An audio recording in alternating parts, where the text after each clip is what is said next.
Hello and welcome back to another episode of What You Missed News, the video game news show that recaps what happened this week in the video game industry that's important to you and possibly to the video game industry at large as well. Ladies and gentlemen, these stories are very, very important to the video game industry and you today, so please stay tuned and be ready to like and share this, because I promise you, what we're witnessing is a shift and a change in how video games will be for the rest of our lives. So I want to start with two things. I have a promotion to do for you, ladies and gentlemen. Snacky Box sent me a box. This is a box that comes with 5 to 7 authentic Japanese and Korean snacks.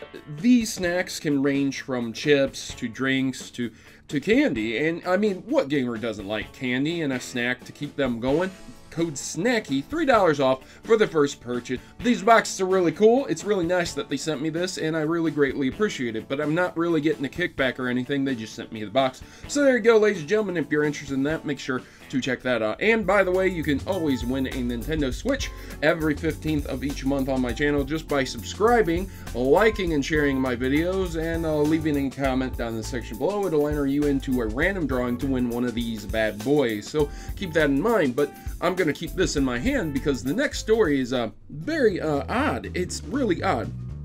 So, Nintendo Switch playtimes are being reset after 1 year. Have a look-see. We have us, The Legend of Zelda Breath of the Wild. This is a launch Switch, ladies and gentlemen, and it says I first played it a day ago. Now, that's quite interesting because I've already played through it quite extensively since I bought it launch. And I gotta tell you, I didn't first play it 1 day ago. So, this is happening. Nintendo did have a comment on this, and they said some Nintendo Switch owners' play activity information is displaying incorrectly. We are aware of this issue and expect to have more information shared in the near future. So if your information was reset, don't worry, you're not the only one. So game devs claim that loot box regulation is censorship and a violation of rights.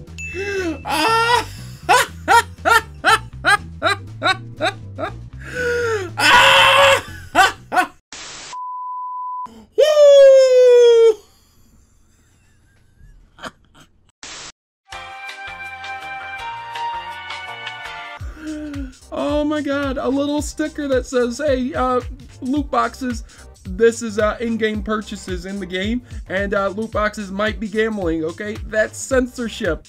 Wow, what is this? Is this the tobacco companies arguing that putting a nice little notice on cigarette packs that say that this product may cause cancer is very bad? You know, allegedly. It's not proven. Studies say, like, come on, man.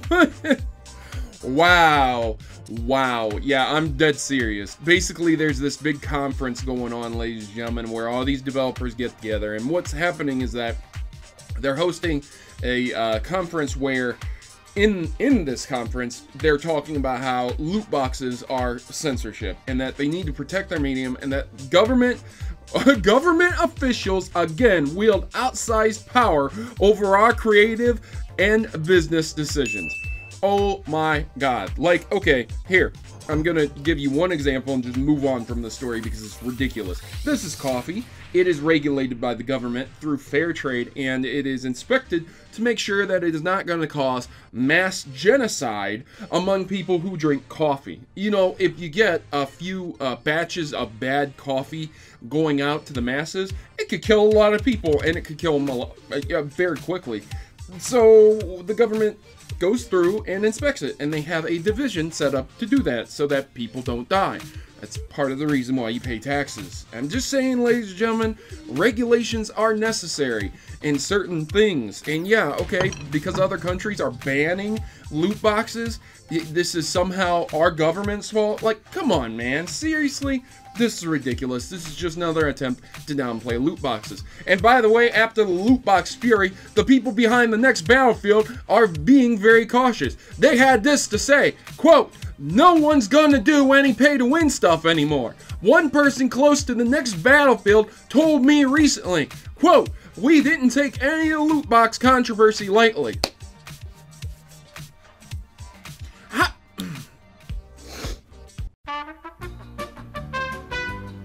On one hand, you have a conference literally dedicated downplaying loot boxes and trying to say that loot boxes are censorship. On the other hand, you have people saying, yeah, okay, we get it. All right, we need to lay off with the pay to win stuff.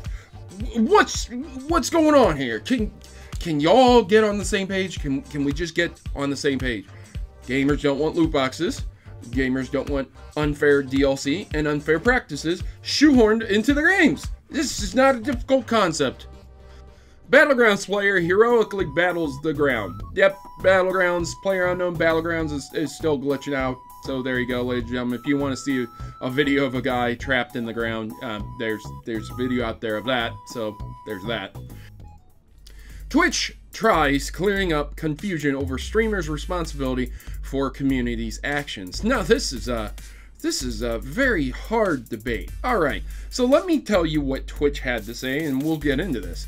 Quote, creators are role models and leaders of the community that they foster around them. Creators should consider the consequences of their statements and their actions of their audiences. We ask that you make a good faith effort to quell any efforts from those in your community to harass others. Twitch should not be used to incite, encourage, promote, facilitate, or organize hateful conduct and harassment, whether on or off Twitch. Quote, we will suspend communities, organizations, and individuals that do so. So there you go. That's extremely rough. Ooh, there's a little bit more to this, but I mean, that's the long and the short of it, ladies and gentlemen. Basically, they're saying that if your community starts doing ridiculous things and you don't attempt to stop it, then they could you could be liable. They could hold you liable. Look, man. The way I feel is that I can't control what my people do in my chat. I can't control what people do on YouTube. But I do make a good faith and effort to say, hey, you shouldn't be harassing people. We should be role models. This is exactly what I'm talking about with players that are on Overwatch teams. I've recently covered stories about them saying very hate-filled things while they're streaming, doing ridiculous things while they're streaming, and it's like, yeah, this is not a shock. This doesn't shock me. This came forth because of stuff like that, because they're very, very popular. Duh. So when you're streaming, make sure that you're trying your best not to be a complete and total jerk, to incite bad things. So there you go. That's the long and the short of the story. I don't know how well this is going to go down, and I don't know if a lot of people are going to get banned or not. Hopefully not.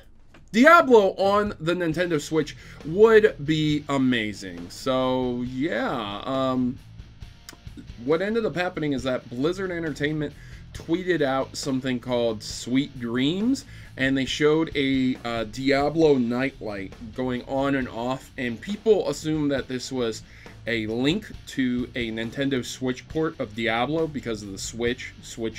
Get it? You know what? I'm probably with you when you say that's not really, that's pretty, that would be clever but dumb at the same time for a lot of people to assume. Yeah, no. They said that they're not that clever. That's what they said. The spokesman for Blizzard told Polygon via email. It was meant to be a funny community engagement piece, and they have nothing to announce. So, while I would love to see a Diablo on the Nintendo Switch, and by golly, I'm gonna tell you, man, I would love to see a Diablo on Nintendo. I just can't see it happening. Even if Nintendo has some mature games, Diablo 3 is really, really up there with the blood and gore. So, yeah. Nonetheless, I just don't think it's going to happen, ladies and gentlemen. And my final story is that the White House says Trump will meet with members of the video game industry next week. Apparently, the video game industry had no idea. The ESA says that they aren't aware of this meeting. So, either Donald Trump is lying, either the White House is lying, or they picked and chose members of companies that we don't know about, and it's like some secret private meeting that isn't really announced. Even though they announced it, they said it's coming, but you know, no one in the industry, they don't know. I don't know. I have no idea about this. I don't even know who Donald Trump's going to meet up with. So, there you go. Hopefully it'll be someone who represents the video game community well, and not someone from EA. Oh my god, please don't let it be someone from EA. Oh god, please. Anyways, ladies and gentlemen, I've been your host, Protomario. This has been another episode of What You Missed News. If you did enjoy it, please leave me a big thumbs up. If you didn't enjoy it, leave me a big thumbs down and some constructive criticism.